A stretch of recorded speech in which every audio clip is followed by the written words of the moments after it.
La fin d'Haïti est proche.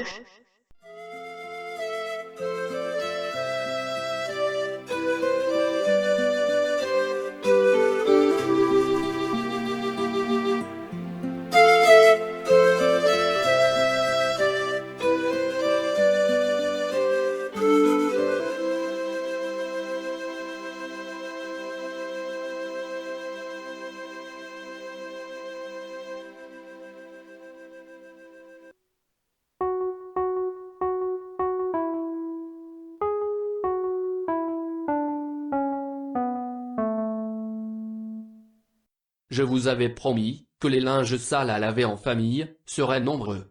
Aujourd'hui, un nouveau lot de linge sale.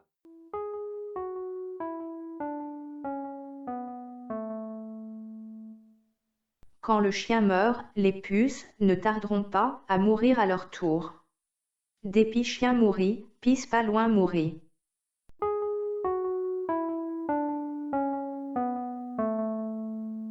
À tous ceux qui ont dilapidé, pillé, gaspillé, les fonds pétro-caribés, ainsi que tous les autres fonds du même type, destinés au peuple haïtien, bref, pour vous, qui vous êtes affreusement enrichis, et engraissés, grâce aux fonds destinés aux pauvres haïtiens, j'ai une très bonne, ainsi qu'une très mauvaise nouvelle, à annoncer. La bonne nouvelle est que, désormais, vous pouvez tous, dormir tranquille. Car vous ne risquez rien. Il n'y aura pas de procès, pas de prison, pas de justice comme d'habitude, vu que nous sommes en Haïti. Ce n'est donc plus la peine d'assurer vos arrières, en détruisant les preuves, en éliminant les témoins gênants, en intimidant les quelques juges qui osent s'attaquer véritablement à ce dossier, en multipliant des meurtres déguisés en suicide. Car je vous le répète, vous ne risquez plus rien. Ça, c'est la bonne nouvelle. La mauvaise nouvelle, c'est pour Haïti. Je sais que vous vous en foutez, mais je vous le dis quand même. C'est sur Haïti que tombera, à moyen long terme, les conséquences de votre sabotage. C'est peut-être, n'ayons plus peur des mots, le dernier clou que vous venez de planter dans le cercueil d'Haïti.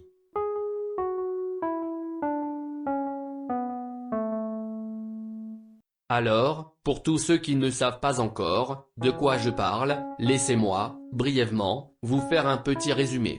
Il s'agit de fonds prêtés au peuple haïtien, par l'État vénézuélien, dans le cadre de ce programme, Petro-Caribé, créé en 2005, à l'initiative du président Chavez.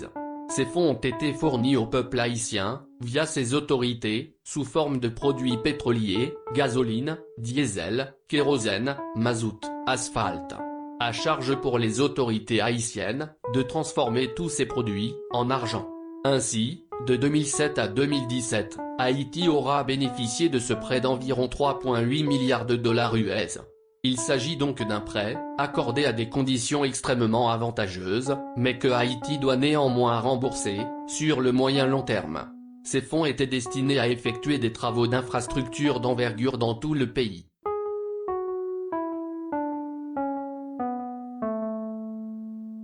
Il faut dire que dans la foulée, étant donné le tremblement de terre de 2010, une dette antérieure a tout simplement été effacée gracieusement par le Venezuela. Cet avoir vient donc s'ajouter à ce montant. Donc, nous sommes autour de 4,2 milliards de dollars US. C'étaient donc des fonds destinés à donner une dernière chance au développement d'Haïti. Mais ils ont été, en grande partie, détournés. Des petits projets, cocorates, affreusement surfacturés, ont été montrés à la population, pour justifier de l'utilisation de ces fonds, dont cet emblématique Kawash, entre Port-au-Prince et l'aéroport.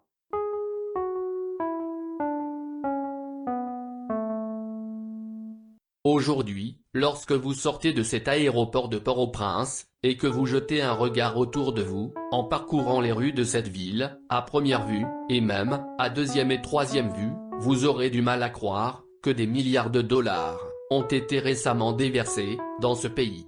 Et en dépit de tous ces milliards, croyez-le ou non, dès 2016, les caisses d'Haïti étaient déjà vides, tellement vides, que j'ai même entendu un premier ministre de la transition annoncer qu'il allait devoir réquisitionner les fonds destinés au ramassage des ordures ménagères dans la capitale, afin de trouver de quoi organiser les élections présidentielles à venir.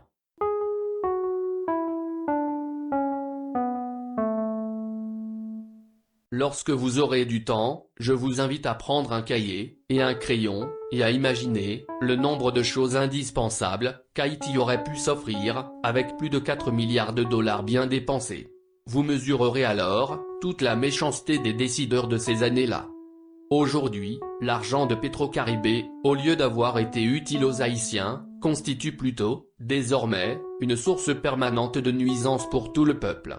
Car il aura permis à certains hommes et femmes sans scrupules de ce pays, de s'offrir un véritable pouvoir d'intimidation, en ayant acheté des armes lourdes, pour les distribuer à des caïds des ghettos, avec une mission simple, tenir en respect les populations de ces ghettos, afin de s'assurer, le moment venu, une élection, ou une réélection de maréchal.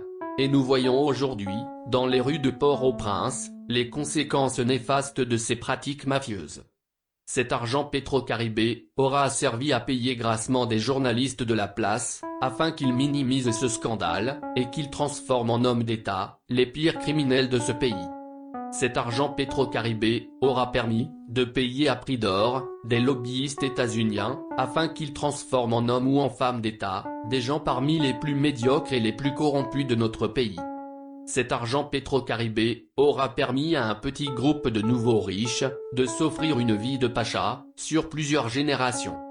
Cet argent Pétro-Caribé aura servi à payer des mercenaires états-uniens pour venir braquer la Banque nationale d'Haïti.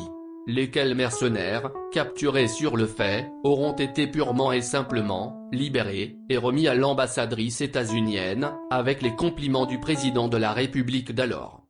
Cet argent Pétro-Caribé aura sans doute servi à payer des mercenaires colombiens, pour venir assassiner dans sa maison, ce même président qui avait blanchi ces mercenaires états-uniens. Sans doute une loi du karma. Bref, cet argent Pétro-Caribé aura servi à tout, sauf à ce à quoi il avait été destiné, à savoir, créer des structures et des infrastructures dont le pays avait cruellement besoin, pour prendre un nouveau départ, des routes dignes de ce nom, des hôpitaux dignes de ce nom, des écoles dignes de ce nom, des universités dignes de ce nom. Aujourd'hui, par la faute de ces malfrats, 56 000 étudiants haïtiens se sont retrouvés sur la terre voisine de Saint-Domingue, terre étrangère et hostile. Ils essayent d'étudier, dans des conditions inhumaines d'humiliation, de racisme, de xénophobie. Tout cela, par exemple, aurait pu être évité, si parmi ces individus, il y avait une conscience minimale, les poussant à faire construire, ne serait-ce qu'un seul campus universitaire. Pensez-vous, avec toutes ces villas privées qu'ils se sont offerts, avec tout ce fric qu'ils brassaient, même le palais national, résidence officielle du président de la République, est resté dans le même état de délabrement qu'il était, depuis le tremblement de terre du 12 janvier 2010. Je vous laisse réfléchir là-dessus.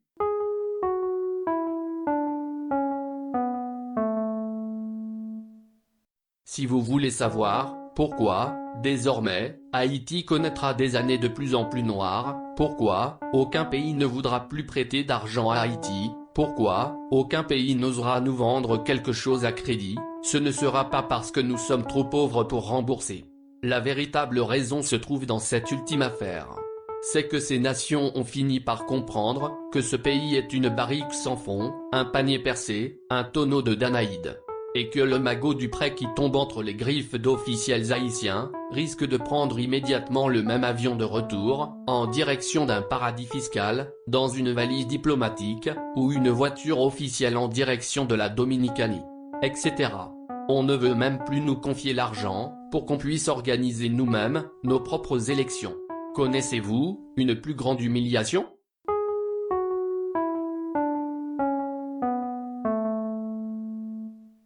Même sans brebis galeuse, Haïti n'a jamais bénéficié d'une cote d'amour dans la communauté internationale. Nul besoin de vous dire ce qui se passe, lorsqu'on est connu par-dessus le marché, comme maintenant, pour être les meilleurs spécialistes au monde, de la disparition massive d'argent. Avec une telle réputation, un pays ne peut que s'enfoncer dans la misère. Ce scandale Pétro-Caribé vaudrait à lui seul un Oscar à quiconque réussirait à démêler jusqu'au premier fil ce scénario ahurissant où les fonds prêtés au nom de l'État haïtien ont été pillés, dans une euphorie absolue, par ceux-là même qui étaient chargés de gérer l'État, lesquels, aujourd'hui, brillent surtout par leur arrogance, lorsqu'est venu pour eux le moment de fournir des explications. nous sommes face à une génération de voleurs arrogants.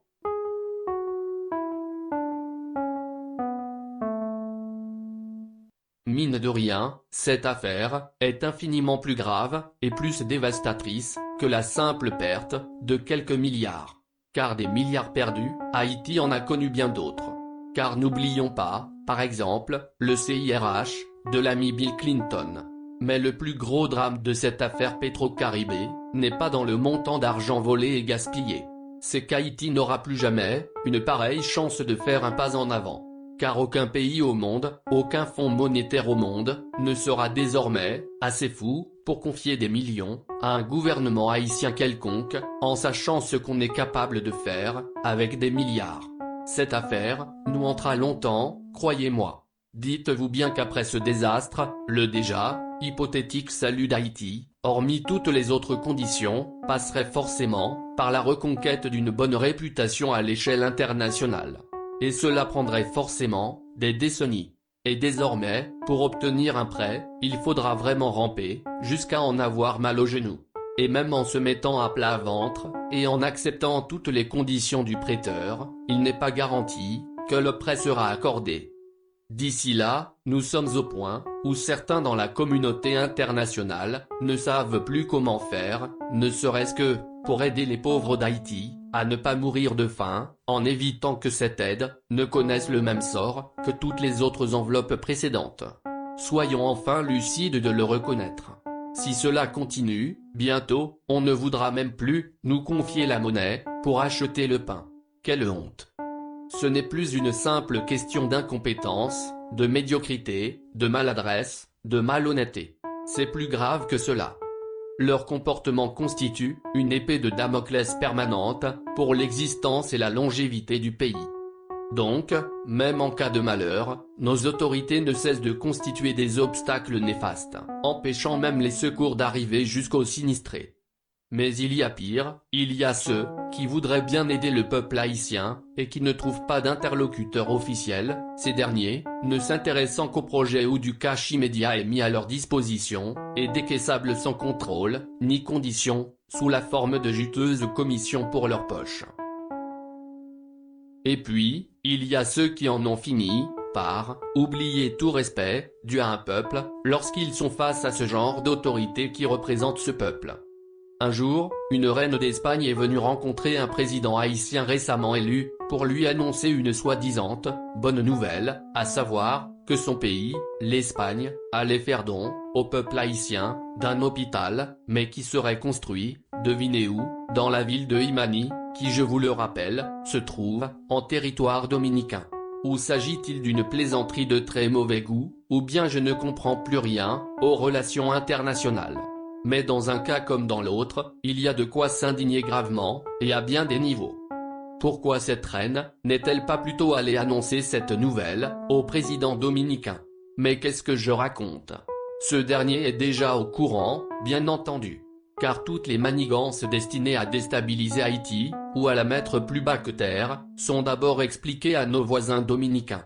Lorsque vous êtes ainsi à terre et mal en point, cela autorise les uns à venir porter de tels types d'assistance, et les autres, ceux qui vous veulent du mal, et qui y voient une occasion de vous porter le coup de grâce, à le faire.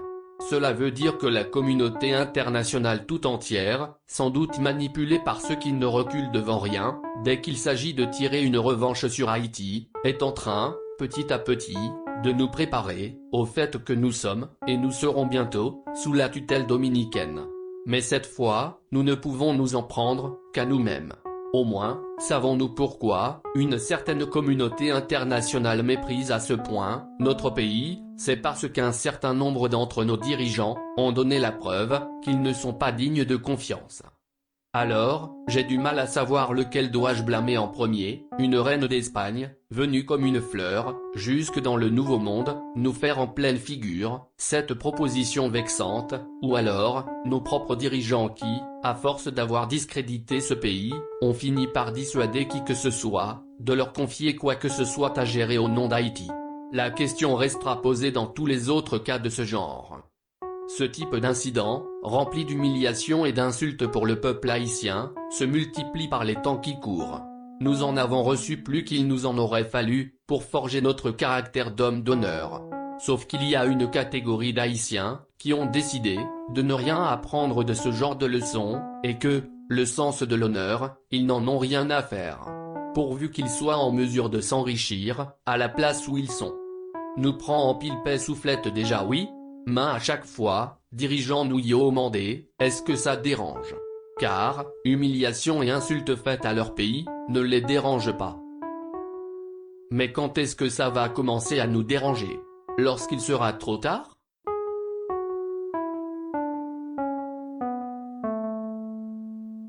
C'est à ce point-là que les gens ne nous font plus confiance pour gérer quoi que ce soit. Sommes-nous arrivés à un tel degré d'indignité, au point de ne même plus pouvoir relever la tête et nous indigner, et de remettre à leur place ceux ou celles qui méritent de l'être? Mais avons-nous vraiment les moyens de notre indignation? C'est qu'à chaque fois qu'une somme d'argent est décaissée pour un projet, elle disparaît comme par miracle, dans la barrique sans fond, avant d'arriver au projet. Vous avez 1 milliard, ou 20, ou 50, ou même 100 milliards de dollars, et vous ne savez pas quoi faire pour vous en débarrasser en un temps record.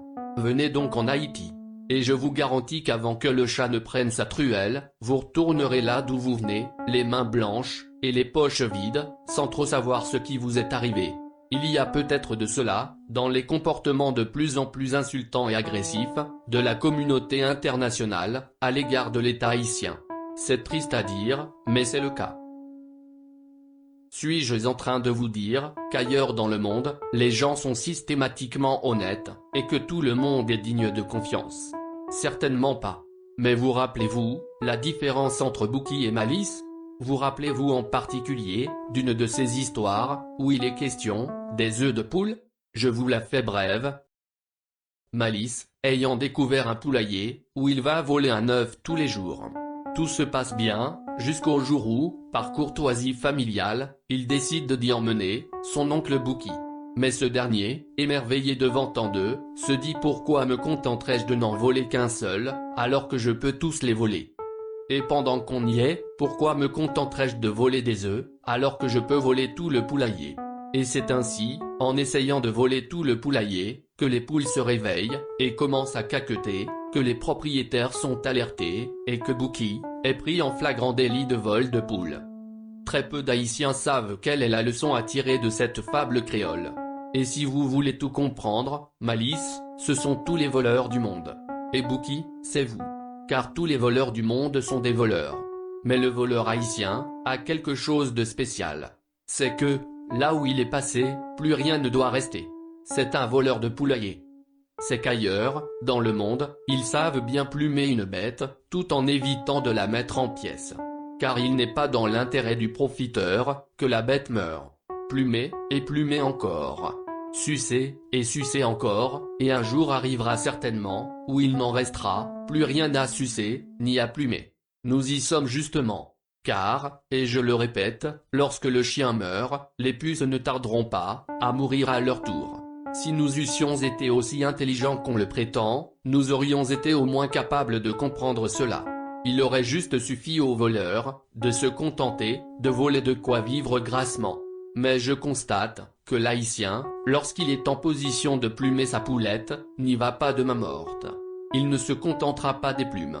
Il faut qu'il mette la poule en pièces, il faut qu'il casse la banque. Il faut qu'il ouvre les entrailles de la poule aux œufs d'or.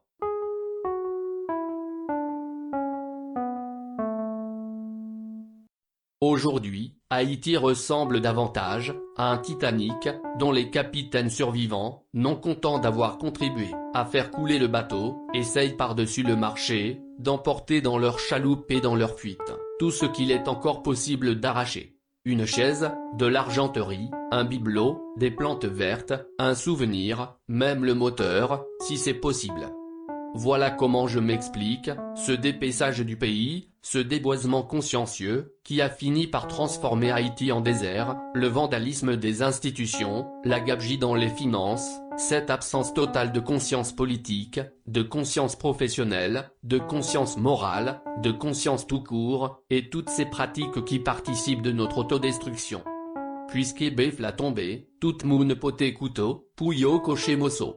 Yap séparé Befla, sans l'hypoco même mourit. C'est que la seule intelligence de la plupart de nos impétrants consiste à tout détruire ici, afin d'aller construire, hors du pays, une petite bouée de sauvetage confortable pour eux-mêmes et leurs familles, au cas où justement, le bateau viendrait à couler. Du genre, avec les débris de la Santa Maria, Christophe Colomb construira Isabella. Cette possibilité d'alternative ailleurs enlève tout espoir d'un demain meilleur pour Haïti, et toute envie de se battre pour ce lendemain meilleur. Ainsi, s'empareront-ils du moindre objet de valeur, pouvant leur servir de prise de guerre, là où ils vont échouer. Tout Haïti peut s'effondrer, pourvu que, eux-mêmes, s'en sortent vivants et riches, avec leur famille. Car ils ont déjà un point de chute, une vie ailleurs qu'ils ont construite, en dépouillant leur propre pays. Ils sauveront leur tête, même en rampant. C'est qu'ils se disent tous, à l'instar des deux petits cochons du comte de Perrault, qu'en cas d'effondrement total d'Haïti, on pourra toujours se réfugier, chez le voisin dominicain, ou américain, lesquels ne nous refuseront sûrement pas l'asile, vu qu'on a du fric, et un visa. Et c'est cela qui rend si impossible, le salut d'Haïti, cette possibilité d'ailleurs meilleure. Si vous étiez tous, privés de visa et résidence ailleurs, peut-être qu'alors, cesseriez-vous de saboter ainsi, votre propre patrie, pour aller construire ailleurs, votre paradis rêvé. Mais à défaut d'une telle mesure, il ne reste plus qu'à formuler des vœux pieux, en invoquant sur vous, la justice divine, et la loi du karma.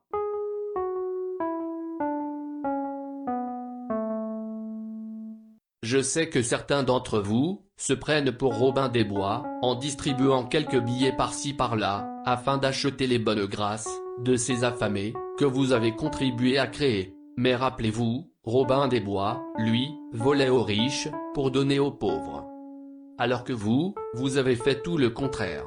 Vous avez volé aux pauvres d'Haïti le peu dont ils disposaient pour se créer un avenir, afin d'aller ailleurs, enrichir des riches qui ne le sont déjà que trop. Si ce n'était qu'une simple question d'argent, vous ne seriez alors que de simples voleurs d'argent. Et ce serait beaucoup moins grave. Car, ainsi que je vous l'ai dit plus haut, des milliards perdus, Haïti en a connu d'autres. Mais cette fois-ci, messieurs, vous avez volé beaucoup plus que de l'argent. Vous avez volé le dernier train de l'espoir de tout un peuple. Vous avez volé leur chance à des jeunes filles et des jeunes garçons qui, grâce à vous, n'auront plus désormais qu'un avenir compromis.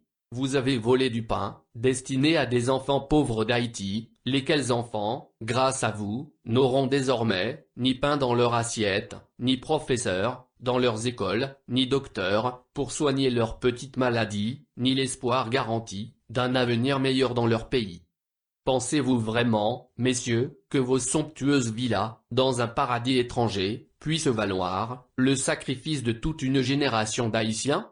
Car oui, messieurs, votre gourmandise exacerbée, votre insatiable besoin de faire fortune, afin de pouvoir rouler dans des belles et grosses voitures blindées aux vitres fumées, à faire la fête à longueur d'année, au son de la musique à fond, en mangeant du poisson grillé, en buvant du whisky, au bord de la piscine, entouré de filles faciles en bikini topless, toutes ces choses, messieurs, auront été assouvies, au prix du sacrifice de toute une génération d'Haïtiens, qui, forts de ce désespoir, mettent massivement, aujourd'hui même, et au péril de leur vie, le cap vers la Dominicanie, le Chili, le Brésil, et jusque sous le pont d'El Rio. Cette génération, condamnée, par-dessus le marché, à rembourser une dette contractée en leur nom, mais dont ils n'ont jamais vu la couleur.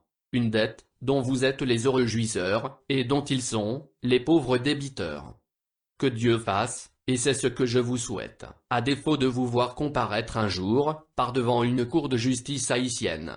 Que Dieu fasse, que vous ne puissiez jamais profiter pleinement de ce butin si mal acquis. Et puissiez-vous tous, autant que vous êtes, aller vous pendre quelque part, comme les Judas que vous êtes.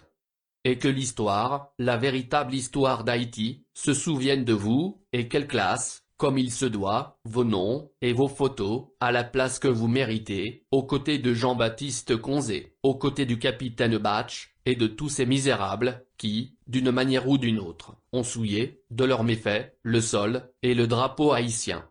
En espérant que les générations futures de dirigeants haïtiens, à l'instar de nos ancêtres, soient faites d'un tout autre métal que des malandrins tels que vous.